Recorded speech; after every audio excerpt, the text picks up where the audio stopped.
The Hellenistic period is the period of ancient Greek and Mediterranean history, between the death of Alexander the Great in 323 BC and the emergence of the Roman Empire, as signified by the Battle of Actium in 31 BC, and the subsequent conquest of Ptolemaic Egypt in 30 BC.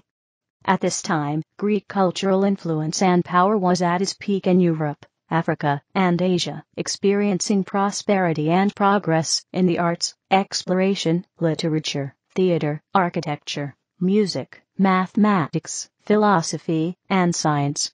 It is often considered a period of transition, sometimes even of decadence or degeneration, compared to the brilliance of the Greek classical era. After Alexander the Great's ventures in the Persian Empire, Hellenistic kingdoms were established throughout Southwest Asia, Seleucid Empire, Kingdom of Pergamon, and Northeast Africa, Ptolemaic Kingdom. This resulted in the export of Greek culture and language to these new realms, and moreover Greek colonists themselves. Equally, however, these new kingdoms were influenced by the indigenous cultures, adopting local practices, where beneficial, necessary, or convenient. Hellenistic culture thus represents a fusion of the ancient Greek world, with that of the Near East, Middle East, and Southwest Asia, and a departure from earlier Greek attitudes towards barbarian cultures.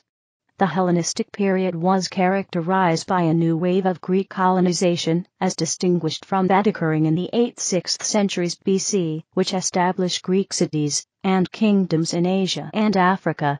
Those new cities were composed of Greek colonists who came from different parts of the Greek world, and not, as before, from a specific mother city. The main cultural centers expanded from mainland Greece to Pergamon, Rhodes, and new Greek colonies such as Seleucia, Antioch, and Alexandria. This mixture of Greek speakers gave birth to a common Attic-based dialect known as Koine Greek, which became the lingua franca through the Hellenistic world. The Hellenistic period may be seen to end either with the final conquest of the Greek heartlands by Rome in 146 BC, with the final defeat of the Ptolemaic kingdom at the Battle of Actium in 31 BC, or even the move by Roman Emperor Constantine the Great of the capital of the Roman Empire to Constantinople in 330 AD. Etymology. Philip II, king of Macedon, gained dominance of Greece and created the League of Corinth, laying the foundation for the conquests of his son Alexander the Great. The word Hellenistic is a modern word, and a 19th-century concept. The idea of a Hellenistic period did not exist in ancient Greece. Although related in form or meaning words, e.g. Hellenist, ancient Greek, Hellenistes, have been attested since ancient times, it was J.G. Droysen, in the mid-19th century, who in his classic work Geschichte des Hellenismus, i.e. History of Hellenism, coined the term Hellenistic to refer to and define the period when Greek culture spread in the non-Greek world after Alexander's conquest. Following Droysen, Hellenistic and related terms, e.g. Hellenism, have been widely used in various contexts. A notable such use of the terms is following Matthew Arnold, in contrast to Hebraism. The major issue with the term Hellenistic lies in its convenience, as the spread of Greek culture was not the generalized phenomenon that the term implies. Some areas of the conquered world were more affected by Greek influences than others. The term Hellenistic also implies that the Greek populations were of majority in the areas in which they settled, while in many cases, the Greek settlers were actually the minority amongst the native populations. The Greek population and the native population did not always mix. The Greeks moved and brought their own culture, but interaction did not always occur. Background. Alexander fighting the Persian king Darius III. From the Alexander Mosaic, Naples National Archaeological Museum. See also, Philip II of Macedon, Alexander the Great, and Wars of Alexander the Great. Ancient Greece had traditionally been a fractious collection of fiercely independent city-states. After the Peloponnesian War, 431–404 BC, Greece had fallen under a Spartan hegemony, in which Sparta was preeminent, but not all-powerful. Spartan hegemony was succeeded by a Theban one after the Battle of Leuctra, 371 BC, but after the Battle of Mantinea, 362 BC, all of Greece was so weakened that no one state could claim preeminence. It was against this backdrop that the ascendancy of Macedon began, under King Philip II. Macedon was located at the periphery of the Greek world, and although its royal family claimed Greek descent, the Macedonians themselves were looked down upon as semi-barbaric by the rest of the Greeks. However, Macedon had a relatively strong and centralized government, and compared to most Greek states, directly controlled a large area. With the accession of a strong and expansionist leader in Philip, Macedon was able to begin a rise to power over Greece. Philip took every opportunity to expand Macedonian territory, and in 352 BC annexed Thessaly and Magnesia. Desultory conflicts with Thebes and Athens continued for another decade, but in 338 BC, Philip defeated a Theban and Athenian army at the Battle of Chaeronea. In the aftermath, Philip formed the League of Corinth, effectively bringing the majority of Greece under his direct sway. He was elected hegemon of the League, and a campaign against the Achaemenid Empire of Persia was planned. However, whilst this campaign was in its early stages, he was assassinated. Alexander's empire at the time of its maximum expansion. Succeeding his father, Alexander took over the Persian War himself. During a decade of campaigning, Alexander conquered the whole Persian Empire, overthrowing the Persian king Darius III. The conquered lands included Asia Minor, Assyria, the Levant, Egypt, Mesopotamia, Media, Persia, and parts of modern Afghanistan, Pakistan, and the steppes of Central Asia. The years of constant campaigning had taken their toll, however, and Alexander died in 323 BC. After his death, the huge territories Alexander had conquered became subject to a strong Greek influence, Hellenization, for the next 2 or 3 centuries, until the rise of Rome in the west, and of Parthia in the east. As the Greek and Levantine cultures mingled, the development of a hybrid Hellenistic culture began, and persisted even when isolated from the main centers of Greek culture, for instance, in the Greco-Bactrian kingdom. Kingdoms of the Diadochi after the Battle of Ipsus, c. 301 BC. Kingdom of Ptolemy Soter. Kingdom of Cassander. Kingdom of Lysimachus. Kingdom of Seleucus I Nicator. Epirus Other. Carthage. Roman Republic. Greek colonies. It can be argued that some of the changes across the Macedonian Empire after Alexander's conquests and during the rule of the Diadochi would have occurred without the influence of Greek rule. As mentioned by Peter Green, numerous factors of conquest have been merged under the term Hellenistic period. Specific areas conquered by Alexander's invading army, including Egypt and areas of Asia Minor and Mesopotamia, fell willingly to conquest, and viewed Alexander as more of a liberator than a victor. In addition, much of the area conquered would continue to be ruled by the Diadochi, Alexander's generals and successors. Initially the whole empire was divided amongst them, however, some territories were lost relatively quickly, or only remained nominally under Macedonian rule. After 200 years, only much reduced, and rather degenerate states remained, until the conquest of Ptolemaic Egypt by Rome. The successors. Diadochi, Wars of the Diadochi, and Partition of Babylon. When Alexander the Great died, June 10, 323 BC, he left behind a huge empire which was composed of many essentially independent territories. Alexander's empire stretched from his homeland of Macedon itself, along with the Greek city-states that his father had subdued, to Bactria and parts of India in the east. It included Anatolia, the Levant, Egypt, Babylonia, and Persia. Without a chosen successor, there was almost immediately a dispute among his generals as to who his successor should be. Meleager and the infantry supported the candidacy of Alexander's half-brother, Arrhidaeus, while Perdiccas, the leading cavalry commander, supported waiting until the birth of Alexander's unborn child by Roxana. A compromise was arranged. Arrhidaeus, as Philippi II, should become king, and should rule jointly with Roxana's child, assuming that it was a boy, as it was, becoming Alexander IV. Perdiccas himself would become regent of the entire empire, and Meleager his lieutenant. Soon, however, Perdiccas had Meleager and the other infantry leaders murdered and assumed full control. The other cavalry generals who had supported Perdiccas were rewarded in the partition of Babylon by becoming satraps of the various parts of the empire. Ptolemy received Egypt, Laomedon received Syria and Phoenicia, Philotas took Cilicia, Python took Media, Antigonus received Phrygia, Lycia, and Pamphylia, Asander received Caria, Menander received Lydia, Lysimachus received Thrace, Leonidas received Hellespontine Phrygia, and Neoptolemus had Armenia.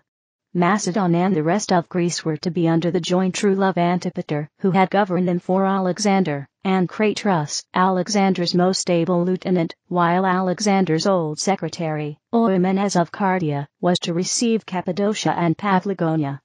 In the east, Perdiccas largely left Alexander's arrangements intact. Taxils and Porus ruled over their kingdoms in India. Alexander's father-in-law Oxyartes ruled Gandhara, Sibratius ruled Arachosia and Gedrosia, Stasuna ruled Aria and Drangiana, Philip ruled Bactria and Sogdiana, Phrataphernes ruled Parthia and Hyrcania, Palaeocastus governed Persis, Tlepolemus had charge over Carmania, Atropates governed northern Media, Archon got Babylonia, and Arsacilas ruled northern Mesopotamia. By about 281 BC, the situation had stabilized, resulting in 4 major domains: the Antigonid dynasty in Macedon and central Greece, the Ptolemaic dynasty in Egypt based at Alexandria, the Seleucid dynasty in Syria and Mesopotamia based at Antioch, the Attalid dynasty in Anatolia based at Pergamum. Some consider that the 4 kingdoms above match prophecy of prophet Daniel of Hebrew Bible, as given in Daniel 8:22. The Ptolemaic Kingdom. Bust of Ptolemy I Soter, founder of the Ptolemaic Kingdom, Louvre Museum. Ptolemaic Kingdom. Ptolemy, a Somatophylaks, one of the 7 bodyguards who served as Alexander the Great's generals and deputies, was appointed satrap of Egypt after Alexander's death in 323 BC. In 305 BC, he declared himself King Ptolemy I, later known as Soter Savior. The Egyptians soon accepted the Ptolemies as the successors to the pharaohs of independent Egypt. Ptolemy's family ruled Egypt until the Roman conquest of 30 BC. All the male rulers of the dynasty took the name Ptolemy. Ptolemaic queens, some of whom were the sisters of their husbands, were usually called Cleopatra, Arsinoe, or Berenice.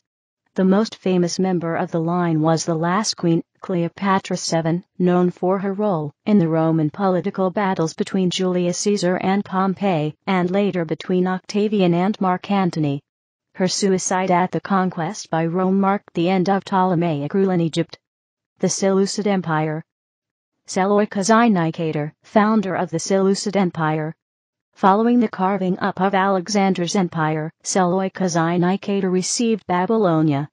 From there, he created a new empire which expanded to include much of Alexander's Near Eastern territories. At the height of its power, it included central Anatolia, the Levant, Mesopotamia, Persia, today's Turkmenistan, Pamir, and parts of Pakistan. The Seleucid Empire was a major center of Hellenistic culture which maintained the preeminence of Greek customs, and where a Greek Macedonian political elite dominated, mostly in the urban areas. The Greek population of the cities, who formed the dominant elite, were reinforced by emigration from Greece. Seleucid expansion into Anatolia and Greece was abruptly halted after decisive defeats at the hands of the Roman army. Their attempts to defeat their old enemy Ptolemaic Egypt was frustrated by Roman demands. Much of the eastern part of the empire was conquered by the Parthians under Mithridates I of Parthia in the mid-2nd century BC, yet the Seleucid kings continued to rule a rump state from Syria until the invasion by Armenian king Tigranes the Great and their ultimate overthrow by the Roman general Pompey. Arabian Peninsula. The Seleucid Empire in 300 BC. Ptolemaic Kingdom in blue, 300 BC. Further information, Tylos. Bahrain was referred to by the Greeks as Tylos, the center of pearl trading. When Nearchus came to discover it serving under Alexander the Great. From the 6th to 3rd century BC, Bahrain was included in Persian Empire by Achaemenians, an Iranian dynasty. The Greek admiral Nearchus is believed to have been the first of Alexander's commanders to visit these islands, and he found a verdant land that was part of a wide trading network. He recorded that, in the island of Telos, situated in the Persian Gulf, are large plantations of cotton tree, from which are manufactured clothes called sindones, of very different degrees of value, some being costly, others less expensive. The use of these is not confined to India, but extends to Arabia. The Greek historian, Theophrastus, states that much of the islands were covered in these cotton trees, and that Telos was famous for exporting walking canes engraved with emblems that were customarily carried in Babylon. It is not known whether Bahrain was part of the Seleucid Empire, although the archaeological site at Quilat al-Bahrain has been proposed as a Seleucid base in the Persian Gulf.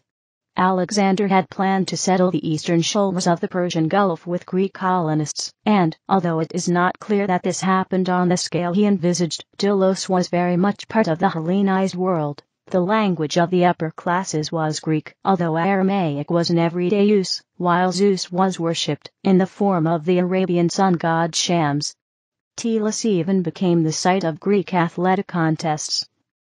The name Telos thought to be a Hellenization of the Semitic Tilmun, from Dilmun. The term Telos was commonly used for the islands until Ptolemy's Geographia, when the inhabitants are referred to as Teluanwa. Some place names in Bahrain go back to the Telos era. For instance, the residential suburb of Arad in Murah is believed to originate from Arados, the ancient Greek name for Murah Island. The ancient Greeks speculated as to whether the Phoenicians were originally from Telos. According to the 19th century German classicist Arnold Heeren, in the Greek geographers, for instance, we read of two islands, named Delos and Aratus, which boasted that they were the mother country of the Phoenicians, and exhibited relics of Phoenician temples. The people of Tyre in particular have long maintained Persian Gulf origins, and the similarity in the words Telos and Tyre has been commented upon. With the waning of Seleucid Greek power, Telos was incorporated into Characene or Mycenaean, the state founded in what today is Kuwait by Hyspaosines, in 127 BC. A building inscription found in Bahrain indicate that Hyspaosines occupied the islands, and it also mentions his wife, Thalassia. From the 3rd century BC to arrival of Islam, in the 7th century AD, Bahrain was controlled by two other Iranian dynasties of Parthians and Sassanids. By about 250 BC, Seleucids lost their territories to Parthians, an Iranian tribe from Central Asia. Parthian dynasty brought the Persian Gulf under their control, and extended their influence as far as Oman. Because they needed to control the Persian Gulf trade route, the Parthians established garrisons in the southern coast of Persian Gulf. Greek Peninsula. During the Hellenistic period, the importance of Greece proper within the Greek-speaking world declined sharply. The great centers of Hellenistic culture were Alexandria and Antioch, capitals of Ptolemaic Egypt and Seleucid Syria respectively. Cities such as Pergamon, Ephesus, Rhodes, and Seleucia were also important, and increasing urbanization of the eastern Mediterranean was characteristic of the time. Macedonian dominance. Coin depicting Cassander, first postard leader of Hellenistic Greece and founder of Thessaloniki. The quests of Alexander had a number of consequences for the Greek city-states. It greatly widened the horizons of the Greeks, making the endless conflicts between the cities which had marked the 5th and 4th centuries BC seem petty and unimportant. It led to a steady emigration, particularly of the young and ambitious, to the new Greek empires in the east. Many Greeks migrated to Alexandria, Antioch, and the many other new Hellenistic cities founded in Alexander's wake, as far away as what are now Afghanistan and Pakistan, where the Greco-Bactrian kingdom and the Indo-Greek kingdom survived until the end of the 1st century BC. The defeat of the Greek cities by Philip and Alexander also taught the Greeks that their city-states could never again be powers in their own right, and that the hegemony of Macedon and its successor states could not be challenged unless the city-states united, or at least federated. The Greeks valued their local independence too much to consider actual unification, but they made several attempts to form federations through which they could hope to reassert their independence. Antipatrid dynasty. Following Alexander's death, a struggle for power broke out among his generals, which resulted in the breakup of his empire and the establishment of a number of new kingdoms. Macedon fell to Cassander, son of Alexander's leading general Antipater, who after several years of warfare made himself master of most of the rest of Greece. He founded a new Macedonian capital at Thessaloniki, and was generally a constructive ruler. Cassander's power was challenged by Antigonus, ruler of Anatolia, who promised the Greek cities that he would restore their freedom if they supported him. This led to successful revolts against Cassander's local rulers. In 307 BC, Antigonus's son Demetrius captured Athens and restored its democratic system, which had been suppressed by Alexander. But in 301 BC, a coalition of Cassander and the other Hellenistic kings defeated Antigonus at the Battle of Ipsus, ending his challenge. Antigonid dynasty. Philip V, the darling of Hellas, wearing the royal diadem. Hellenistic Greek tomb or bas relief. Leeds City Museum. The kingdom of Pergamon shone at its greatest extent in 188 BC. After Cassander's death in 298 BC, however, Demetrius seized the Macedonian throne and gained control of most of Greece. He was defeated by a second coalition of Greek rulers in 285 BC, and mastery of Greece passed to the king Lysimachus of Thrace. Lysimachus was in turn defeated and killed in 280 BC. The Macedonian throne then passed to Demetrius's son Antigonus II, who also defeated an invasion of the Greek lands by the Gauls, who at this time were living in the Balkans. The battle against the Gauls united the Antigonids of Macedon and the Seleucids of Antioch, an alliance which was also directed against the wealthiest Hellenistic power, the Ptolemies of Egypt. Antigonus II ruled until his death in 239 BC, and his family retained the Macedonian throne until it was abolished by the Romans in 146 BC. Their control over the Greek city-states was intermittent, however, since other rulers, particularly the Ptolemies, subsidized anti-Macedonian parties in Greece to undermine the Antigonids' power. Antigonus placed a garrison at Corinth, the strategic center of Greece, but Athens, Rhodes, Pergamum, and other Greek states retained substantial independence and formed the Aetolian League as a means of defending it. Sparta also remained independent, but generally refused to join any league. In 267 BC, Ptolemy II persuaded the Greek cities to revolt against Antigonus in what became the Chremonidean War, after the Athenian leader Chremonides. The cities were defeated and Athens lost her independence and her democratic institutions. The Aetolian League was restricted to the Peloponnese, but on being allowed to gain control of Thebes in 245 BC became a Macedonian ally. This marked the end of Athens as a political actor, although it remained the largest, wealthiest and most cultivated city in Greece. In 255 BC, Antigonus defeated the Egyptian fleet at Kos and brought the Aegean islands, except Rhodes, under his rule as well. Antigonus II died in 239 BC. His death saw another revolt of the city-states of the Achaean League, whose dominant figure was Aretas of Sicyon. Antigonus's son Demetrius II died in 229 BC, leaving a child, Philip V, as king, with the general Antigonus Doson as regent. The Achaeans, while nominally subject to Ptolemy, were in effect independent, and controlled most of southern Greece. Athens remained aloof from this conflict by common consent. Sparta remained hostile to the Achaeans, and in 227 BC Sparta's king Cleomenes III invaded Achaea and seized control of the league. Aretas preferred distant Macedon to nearby Sparta, and allied himself with Doson, who in 222 BC defeated the Spartans, and annexed their city, the first time Sparta had ever been occupied by a foreign power. Philip V, who came to power when Doson died in 221 BC, was the last Macedonian ruler with both the talent and the opportunity to unite Greece and preserve its independence against the cloud rising in the west, the ever-increasing power of Rome. He was known as the Darling of Hellas. Under his auspices the Peace of Naupactus, 217 BC, brought conflict between Macedon and the Greek leagues to an end, and at this time he controlled all of Greece except Athens, Rhodes, and Pergamum. In 215 BC, however, Philip formed an alliance with Rome's enemy Carthage, which drew Rome directly into Greek affairs for the first time. Rome promptly lured the Achaean cities away from their nominal loyalty to Philip, and formed alliances with Rhodes and Pergamum, now the strongest power in Asia Minor. The First Macedonian War broke out in 212 BC, and ended inconclusively in 205 BC, but Macedon was now marked as an enemy of Rome. Rome's ally Rhodes gained control of the Aegean Islands.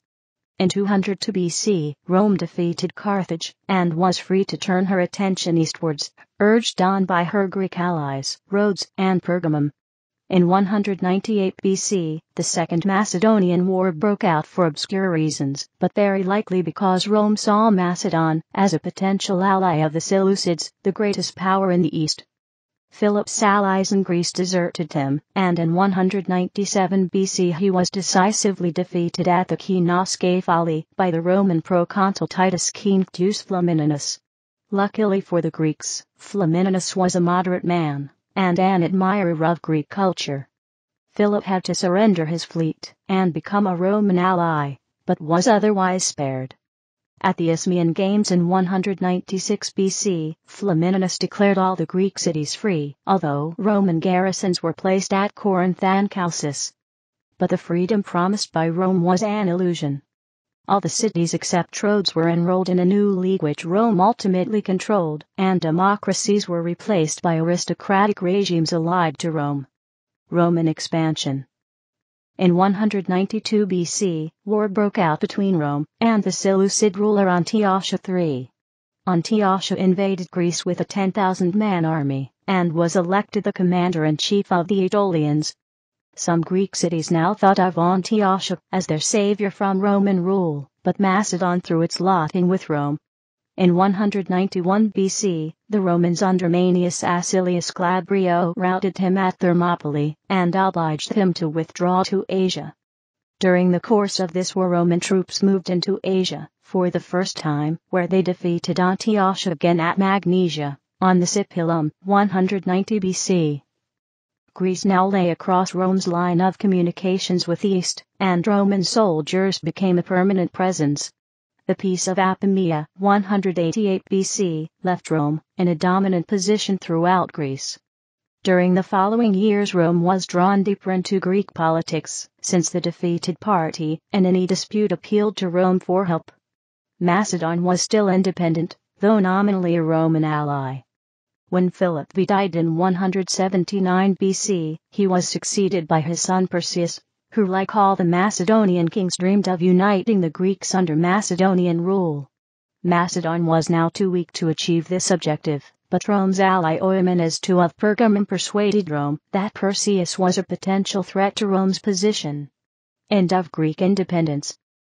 Macedo-Ptolemaic soldiers of the Ptolemaic Kingdom, 100 BC, detail of the Nile mosaic of Palestrina. As a result of Oenomanes' intrigues Rome declared war on Macedon in 171 BC, bringing 100,000 troops into Greece. Macedon was no match for this army, and Perseus was unable to rally the other Greek states to his aid. Poor generalship by the Romans enabled him to hold out for 3 years, but in 168 BC the Romans sent Lucius Aemilius Pola to Greece, and at Pydna the Macedonians were crushingly defeated. Perseus was captured and taken to Rome. The Macedonian kingdom was broken up into 4 smaller states, and all the Greek cities, who aided her, even rhetorically, were punished. Even Rome's allies Rhodes and Pergamum effectively lost their independence. Under the leadership of an adventurer called Andriscus, Macedon rebelled against Roman rule in 149 BC. As a result it was directly annexed the following year, and became a Roman province, the first of the Greek states to suffer this fate. Rome now demanded that the Achaean League, the last stronghold of Greek independence, be dissolved. The Achaeans refused, and, feeling that they might as well die fighting, declared war on Rome. Most of the Greek cities rallied to the Achaean side, even slaves were free to fight for Greek independence. The Roman consul Lucius Mummius advanced from Macedonia and defeated the Greeks at Corinth, which was razed to the ground. In 146 BC, the Greek peninsula, though not the islands, became a Roman protectorate. Roman taxes were imposed, except in Athens and Sparta, and all the cities had to accept rule by Rome's local allies.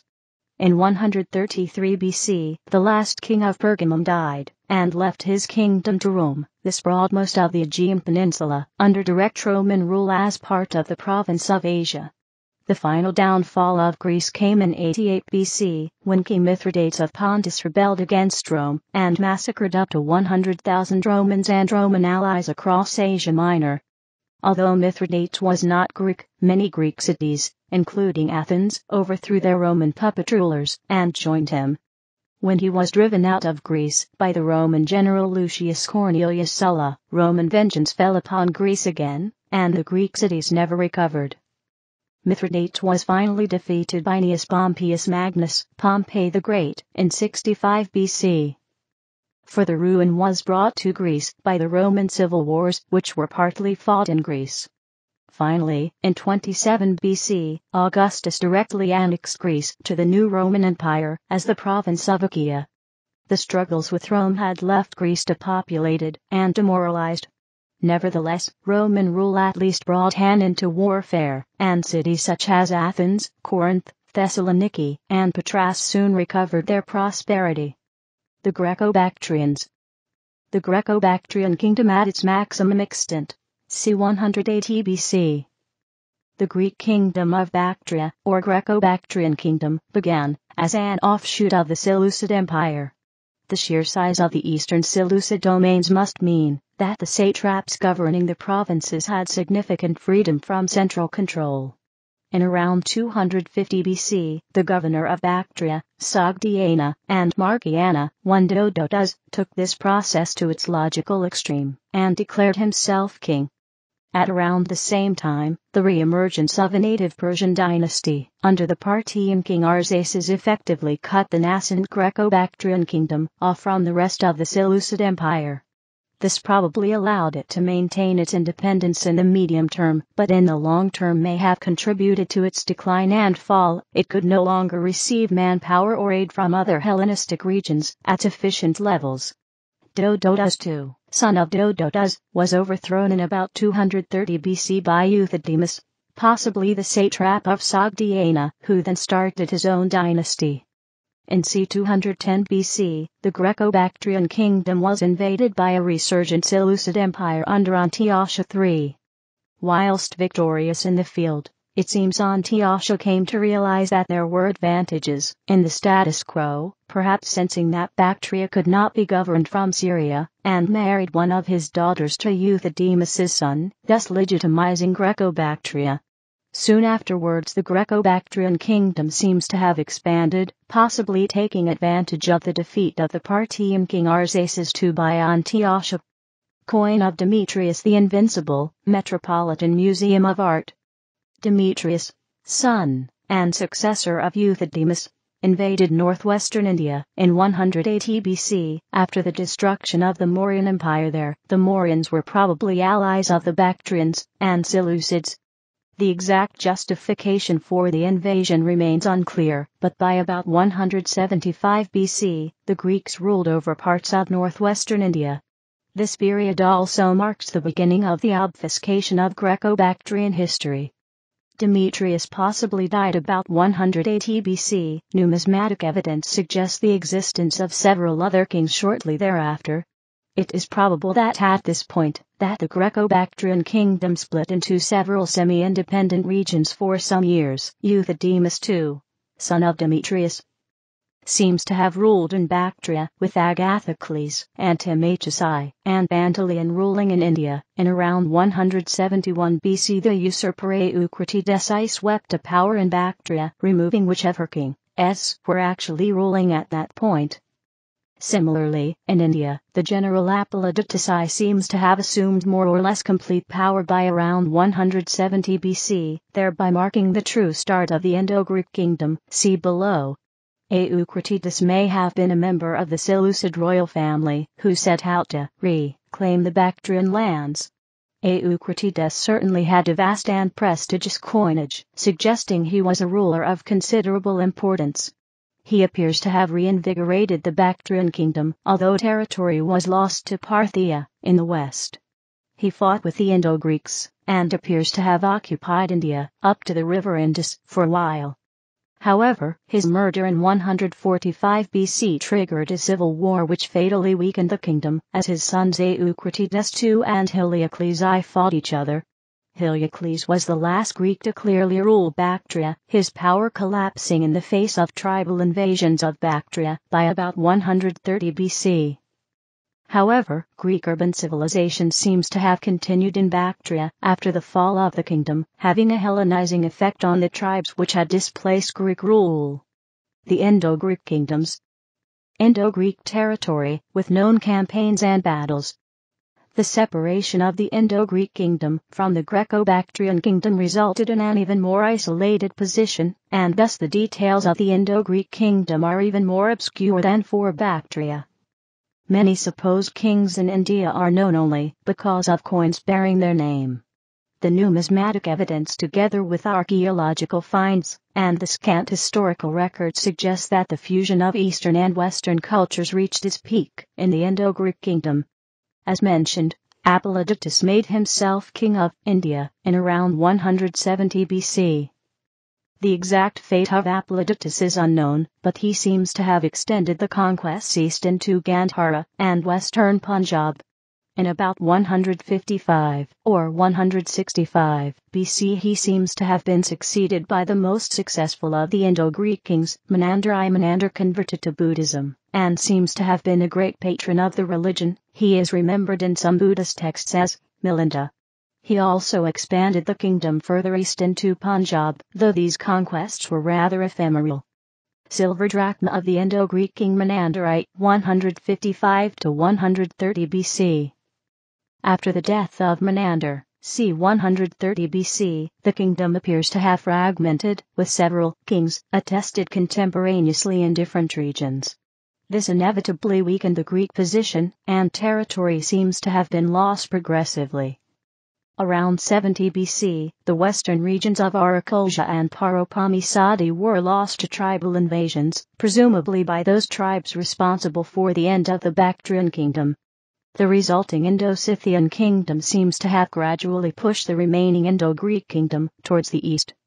The Indo-Greek kingdom appears to have lingered on in western Punjab until about 10 AD, when finally ended by the Indo-Scythians. 4 centuries after the demise of the Indo-Greek kingdom, Greek civilization influenced Indian culture, art, and language. Even the depictions of Buddha appear to have been influenced by Greek culture. Buddha representations in the Gandhara period often showed Buddha under the protection of Heracles. Influence of Indian culture. Several references in Indian literature praise the knowledge of the Yavanas, or the Greeks. The Mahabharata compliments them as the all-knowing Yavanas Sarvajnata Yavanad, i.e. the Yavanas, O king, are all-knowing. The Suras are particularly so. The Mlekas are wedded to the creations of their own fancy, and the creators of flying machines that are generally called Vimanas. The Brihat Samhita of the mathematician Varahamihira says, the Greeks, though impure, must be honored since they were trained in sciences, and therein excelled others. Yet another Indian text, Garhi Samhita, also similarly compliments the Yavanas, saying, the Yavanas are barbarians, yet the science of astronomy originated with them, and for this they must be revered like gods. The Kingdom of Pontus. The Kingdom of Pontus at its height, before the reign of Mithridates VI, dark purple, after his early conquests, purple, and his conquests, in the first Mithridatic Wars, pink. Kingdom of Pontus. The Kingdom of Pontus was a Hellenistic kingdom on the southern coast of the Black Sea. It was founded by Mithridates I in 291 BC, and lasted until its conquest by the Roman Republic in 63 BC. Despite being ruled by a dynasty which was a descendant of the Persian Achaemenid Empire, it became Hellenized due to the influence of the Greek cities on the Black Sea and its neighboring kingdoms.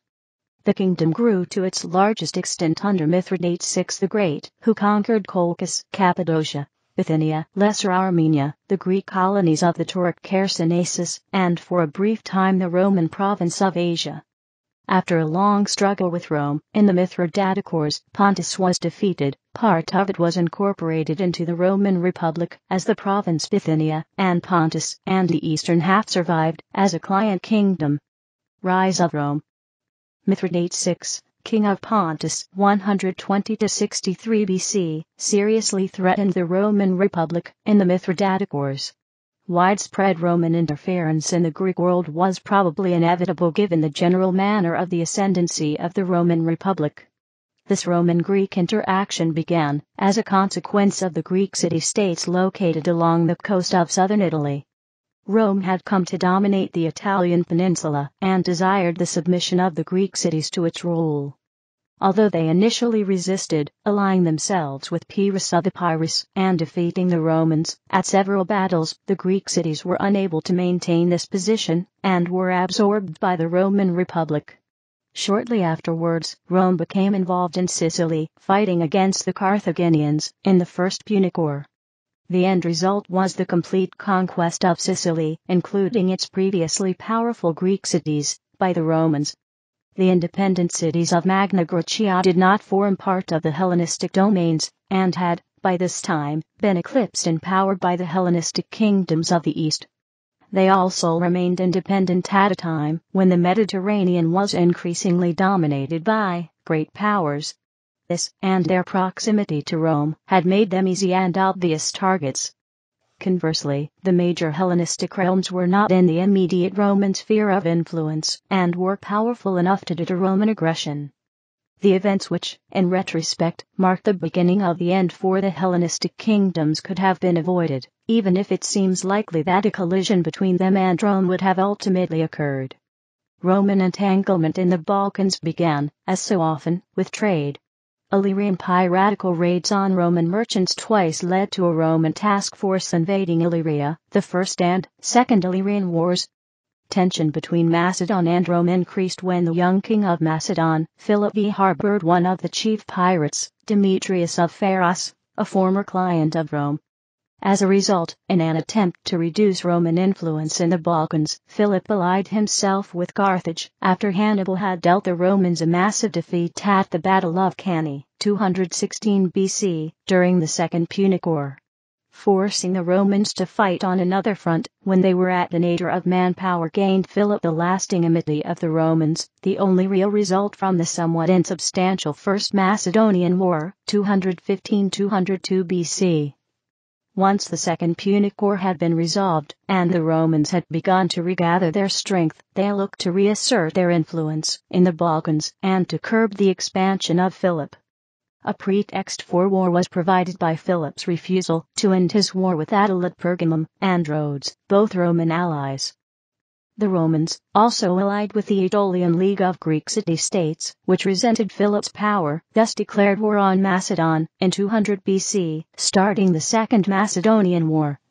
This ended with a decisive Roman victory at the Battle of Kinoskaphali, 197 BC.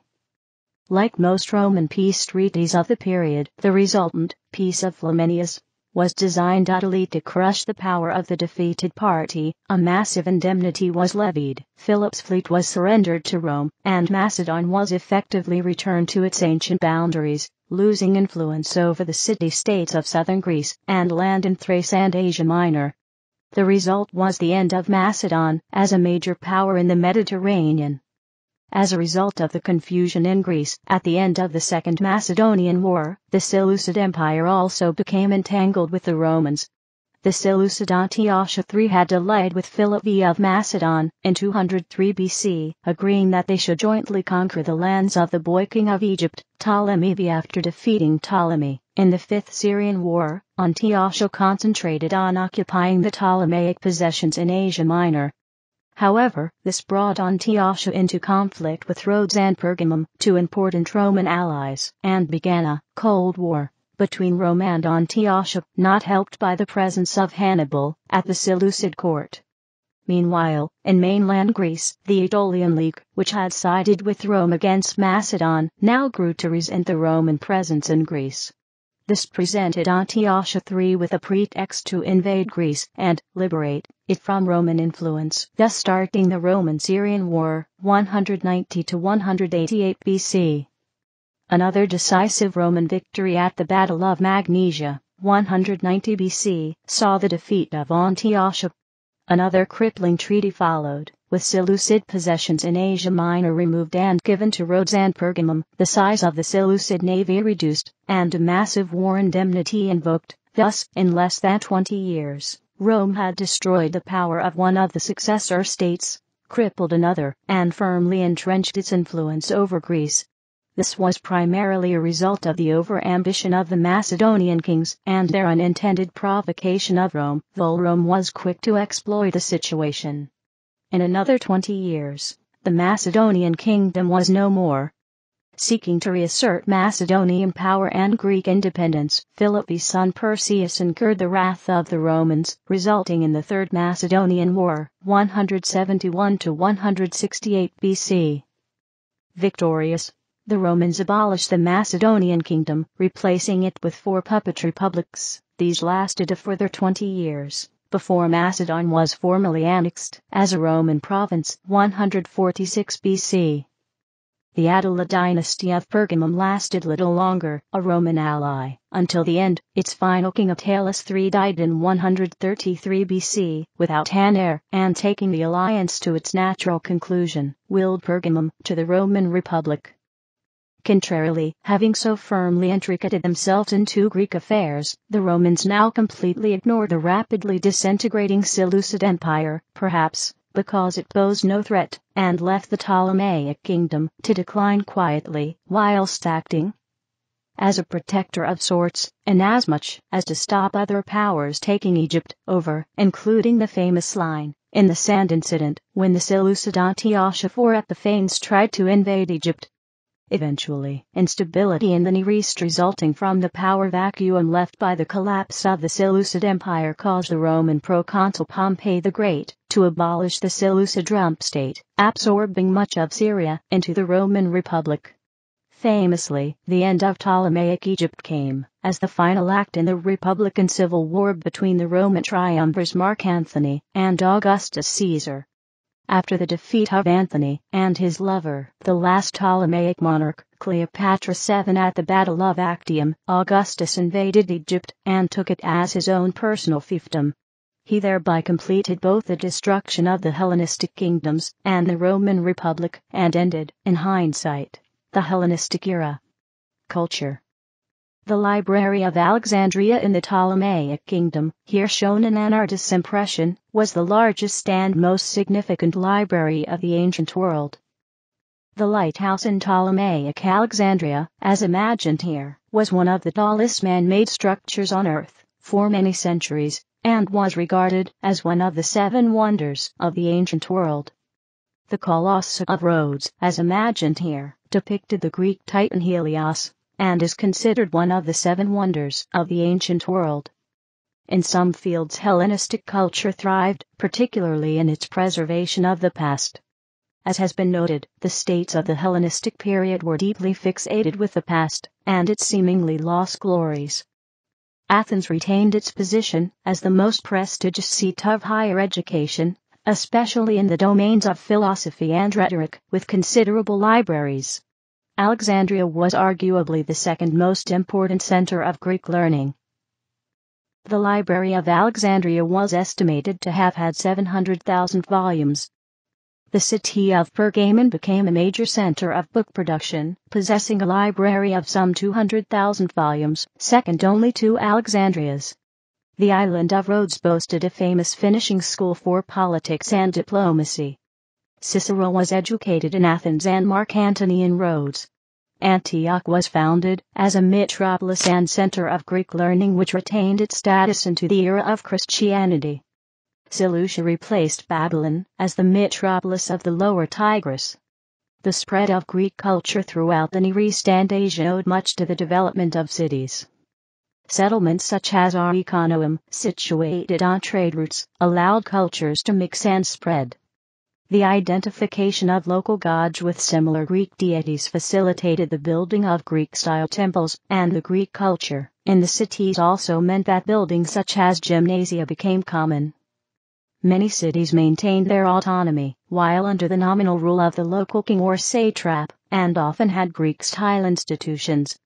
Greek dedications, statues, architecture, and inscriptions have all been found. However, local cultures were not replaced, and often mixed to create a new culture. Greek language and literature spread throughout the former Persian Empire. The development of the Alexander Romance, mainly in Egypt, owes much to Greek theater as well as other styles of story. The library at Alexandria, set up by Ptolemy Soter, became a center for learning, and was copied by various other monarchs. An example that shows the spread of Greek theater is Plutarch's story of the death of Crassus, in which his head was taken to the Parthian court, and used as a prop in a performance of the Bacchae. Theaters have also been found, for example, in Oikonoum, on the edge of Bactria. The theater has 35 rows, larger than the theater in Babylon. The spread of Greek influence and language is also shown through ancient Greek coinage. Portraits became more realistic, and the obverse of the coin was often used to display a propaganda image, commemorating an event, or displaying the image of a favored god. The use of Greek-style portraits and Greek language continued into the Parthian period, even as the use of Greek was in decline. Hellenization. The Rosetta Stone, which provided the key to the modern understanding of Egyptian hieroglyphs, British Museum. The concept of Hellenization, meaning the spread of Greek culture, has long been controversial. Undoubtedly Greek influence did spread through the Hellenistic realms, but to what extent, and whether this was a deliberate policy, or mere cultural diffusion, have been hotly debated. It seems likely that Alexander himself pursued deliberate Hellenization policies. Whilst it may have been a deliberate attempt to spread Greek culture, it is more likely that it was a series of pragmatic measures designed to aid in the rule of his enormous empire. These policies can also be interpreted as the result of Alexander's probable megalomania during his later years.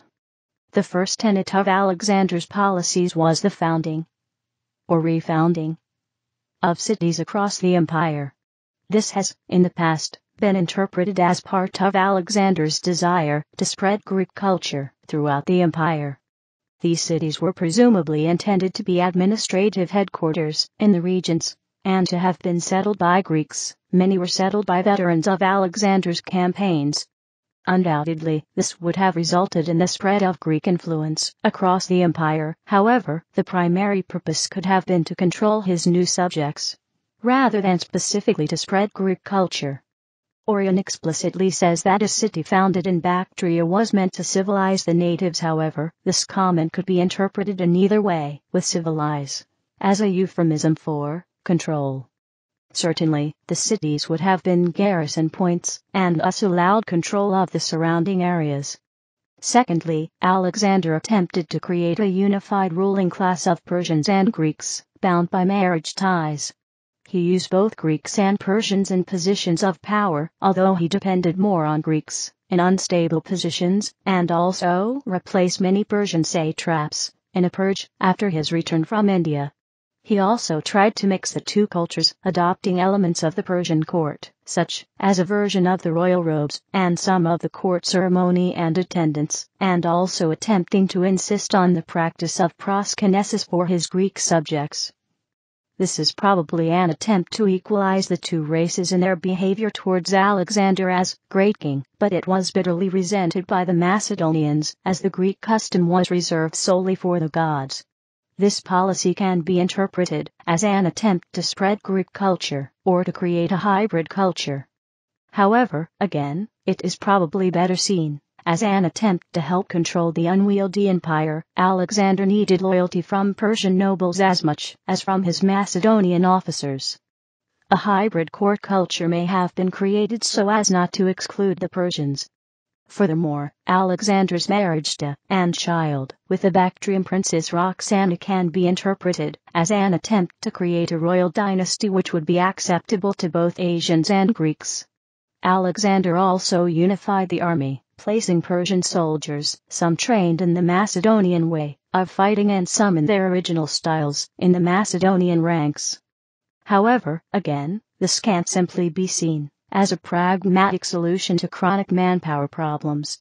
Alexander's increasing megalomania can be seen in his plan to completely homogenize the populations of Europe and Asia by mass resettlement. Whilst this thoroughly impractical plan could be interpreted as an attempt to create a new hybrid culture, the sheer ambitiousness of the plan suggests some other process at work. In short, Alexander's policies did undoubtedly result in the spread of Greek culture, but whether this was their primary aim must remain doubtful. They probably represent, instead, pragmatic attempts by Alexander to control his extensive new territories, in part by presenting himself as the heir to both Greek and Asian legacies, rather than an outsider.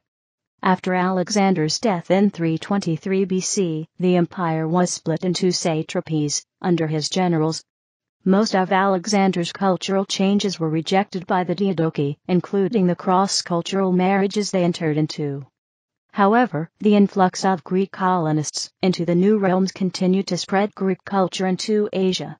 The founding of new cities continued to be a major part of the successor struggle for control of any particular region, and these continued to be centers of cultural diffusion. The spread of Greek culture under the successor seems mostly to have occurred with the spreading of Greeks themselves, rather than as an active policy. Despite their initial reluctance, the successors seem to have later deliberately naturalized themselves to their different regions, presumably in order to help maintain control of the population. Thus, for instance, we find the Ptolemies, as early as Ptolemy Isoter, the first Hellenistic king of Egypt, portrayed as pharaohs. Similarly, in the Indo-Greek kingdom, we find kings who were converts to Buddhism, e.g. Menander. The Greeks in the regions therefore gradually become localized, adopting local customs as appropriate. In this way, hybrid, Hellenistic cultures naturally emerged, at least amongst the upper echelons of society. In summary, Alexander's conquests and the successor kingdoms allowed widespread Greek colonization and cultural diffusion, but it is unlikely this was ever a deliberate policy. Furthermore, such Hellenization was accompanied by the opposite spread of Asian culture to Europe. Nevertheless, the upheavals which occurred during this period do seem to have resulted in the development of hybrid, Hellenistic cultures. As a final point, it should be noted that the degree of influence that Greek culture had throughout the Hellenistic regions is often exaggerated because of the great influence on later generations of a small number of extensively Hellenized cities, particularly Alexandria. Religion. In the Hellenistic period, there was much continuity in Greek religion. The Greek gods continued to be worshipped, and the same rites were practiced as before. Change came from the addition of new religions from other countries, such as including the Egyptian god, S of Isis and Serapis, and the Syrian gods of Atargatis and of Hadad, which provided a new outlet for people seeking fulfillment in both the present life and the afterlife. The worship of Hellenistic rulers was also a feature of this period, most notably in Egypt, where the Ptolemies adopted earlier pharaonic practice and established themselves as god-kings. Elsewhere, ruler might receive divine status without the full status of a god. Magic was practiced widely, and these too were a continuation from earlier times. Throughout the Hellenistic world, people would consult oracles and use charms and figurines to deter misfortune or to cast spells. Also developed in this era was the complex system of astrology, which sought to determine a person's character and future in the movements of the sun, moon, and planets. The systems of Hellenistic philosophy, such as Stoicism and Epicureanism, offered an alternative to traditional religion, even if their impact was largely limited to the educated elite. Philosophy. Zeno of Citium founded Stoic philosophy. During the Hellenistic and Roman periods, many different schools of thought developed in the Hellenistic world, and in the Greco-Roman world. Hellenistic philosophy experienced an age of eclecticism, a new awakening of the diverse knowledge and theories present in Greek culture. Instead of contemplating and debating ideals, logic, extinguished emotion, or consummate beauty, people would explore and analyze reality. There were Greeks, Romans, Egyptians, Syrians, and Arabs who contributed to the development of Hellenistic philosophy. Elements of Persian philosophy and Indian philosophy also had an influence. The most notable schools of Hellenistic philosophy were Neoplatonism, Plotinus, Egyptian, Ammonius Saccas, Porphyry, Syrian, Zaithus, Arab, Iamblichus, Syrian, Proclus. Academic skepticism, Arcesilas, Carneades, Cicero, Roman. Pyrrhonian skepticism, Pyrrho, Sextus Empiricus.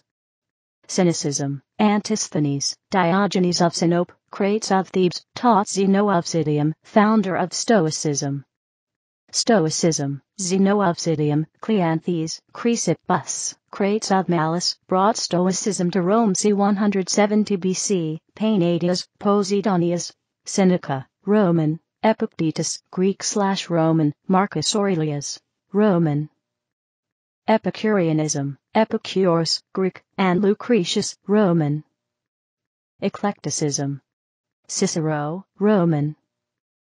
The spread of Christianity throughout the Roman world, followed by the spread of Islam, ushered in the end of Hellenistic philosophy and the beginnings of medieval philosophy, which was dominated by the three Abrahamic traditions: Jewish philosophy, Christian philosophy, and early Islamic philosophy.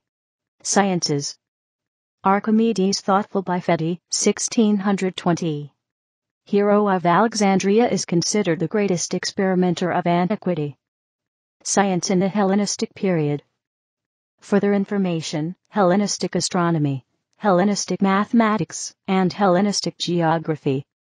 Hellenistic culture produced seats of learning in Alexandria in Egypt and Antioch in Syria, along with Greek-speaking populations across several monarchies. Hellenistic science differed from Greek science in at least two ways. First, it benefited from the cross-fertilization of Greek ideas with those that had developed in the larger Hellenistic world. Secondly, to some extent, it was supported by royal patrons in the kingdoms founded by Alexander's successors. Especially important to Hellenistic science was the city of Alexandria in Egypt, which became a major center of scientific research in the 3rd century BC. Two institutions established there during the reigns of Ptolemy I Soter, reigned 323–283 BC, and Ptolemy II Philadelphus, r. 281–246 BC, were the library and the museum. Unlike Plato's Academy and Aristotle's Lyceum, these institutions were officially supported by the Ptolemies, although the extent of patronage could be precarious, depending on the policies of the current ruler. Hellenistic scholars frequently employed the principles developed in earlier Greek thought, the application of mathematics, and deliberate empirical research in their scientific investigations. In medicine, Herophilos, 335–280 BC, was the first to base his conclusions on dissection of the human body, and to describe the nervous system. Geometers such as Archimedes, c. 287–212 BC, Apollonius of Perga, c. 262–c. 190 BC, and Euclid, c. 325–265 BC, whose Elements became the most important textbook in mathematics until the 19th century, built upon the work of the Hellenic Pythagoreans. Eratosthenes used his knowledge of geometry to measure the distance between the Sun and the Earth, along with the size of the Earth. The Antikythera mechanism was an ancient analog computer designed to calculate astronomical positions. Astronomers like Hipparchus, c. 190–c. 120 BC, built upon the measurements of the Babylonian astronomers before him to measure the precession of the Earth. Pliny reports that Hipparchus produced the first systematic star catalogue after he observed a new star. It is uncertain whether this was a nova or a comet, and wished to preserve astronomical record of the stars so that other new stars could be discovered. It has recently been claimed that a celestial globe based on Hipparchus's star catalogue sits atop the broad shoulders of a large 2nd century Roman statue known as the Farnese Atlas. The level of Hellenistic achievement in astronomy and engineering is impressively shown by the antique Aetheriamechanism, 150–100 BC. It is a 37-gear mechanical computer which computed the motions of the sun and moon, including lunar and solar eclipses predicted on the basis of astronomical periods believed to have been learned from the Babylonians. Devices of this sort are not found again until the 10th century, when a simpler 8-gear Del-Uni solar calculator incorporated into an astrolabe was described by the Persian scholar Al-Biruni. Not in citation given. Similarly complex devices were also developed by other Muslim engineers and astronomers during the Middle Ages. The interpretation of Hellenistic science varies widely. At one extreme is the view of the English classical scholar Cornford, who believed that all the most important and original work was done in the 3 centuries from 600 to 300 BC. At the other is the view of the Italian physicist and mathematician Lucio Russo, who claims that scientific method was actually born in the 3rd century BC, to be forgotten during the Roman period, and only revived in the Renaissance. Art. Laocoon and his Sons, Vatican Museums, Rome. Hellenistic art. A number of the best-known works of Greek sculpture belong to the Hellenistic period, including Laocoon and his Sons, Venus de Milo, and the Winged Victory of Samothrace. The term Hellenistic is a modern invention. The Hellenistic world not only included the huge area covering the whole of the Aegean, rather than the classical Greece focused on the polis of Athens and Sparta, but also a huge time range. In artistic terms, this means that there is huge variety, which is often put under the heading of Hellenistic art for convenience. There has been a trend in writing the history of this period to depict Hellenistic art as a decadent style, following of the golden age of classical Athens. Pliny the Elder, after having described the sculpture of the classical period, says, "Ces savidain de ars, then art disappeared." The 18th century terms Baroque and Rococo have sometimes been applied to the art of this complex and individual period. The renewal of the historiographic approach, as well as some recent discoveries, such as the tombs of Vergina, allow a better appreciation of this period's artistic richness. The Hellenistic period and modern culture. Further information, decadence, and degeneration. The focus on the Hellenistic period over the course of the 19th century by scholars and historians has led to an issue common to the study of historical periods. Historians see the period of focus as a mirror of the period in which they are living. Many 19th century scholars contended that the Hellenistic period represented a cultural decline from the brilliance of classical Greece. Though this comparison is now seen as unfair and meaningless, it has been noted that even commentators of the time saw the end of a cultural era which could not be matched again. This may be inextricably linked with the nature of government. It has been noted by Herodotus that after the establishment of the Athenian democracy, the Athenians found themselves suddenly a great power, not just in one field, but in everything they set their minds to. As subjects of a tyrant, what had they accomplished? Held down like slaves, they had shirked and slacked. Once they had won their freedom, not a citizen, but he could feel like he was laboring for himself. Thus, with the decline of the Greek polis and the establishment of monarchical states, the environment and social freedom in which to excel may have been reduced. A parallel can be drawn with the productivity of the city-states of Italy during the Renaissance and their subsequent decline under autocratic rulers. However, William Woodthorpe Carne, between World War I and World War II, and the heyday of the League of Nations, focused on the issues of racial and cultural confrontation, and the nature of colonial rule. Michael Rostovtsev, who fled the Russian Revolution, concentrated predominantly on the rise of the capitalist bourgeoisie in areas of Greek rule. Arnaldo Monigliano, an Italian Jew, who wrote before and after the Second World War, studied the problem of mutual understanding between races in the conquered areas. Moses Hodges portrayed an optimistic picture of synthesis of culture from the perspective of the 1950s, while Frank William Walbank, in the 1960s and 1970s, had a materialistic approach to the Hellenistic period, focusing mainly on class relations. Recently, however, Papyrologist Supra has concentrated predominantly on the economic system, interactions between kings and cities, and provides a generally pessimistic view on the period.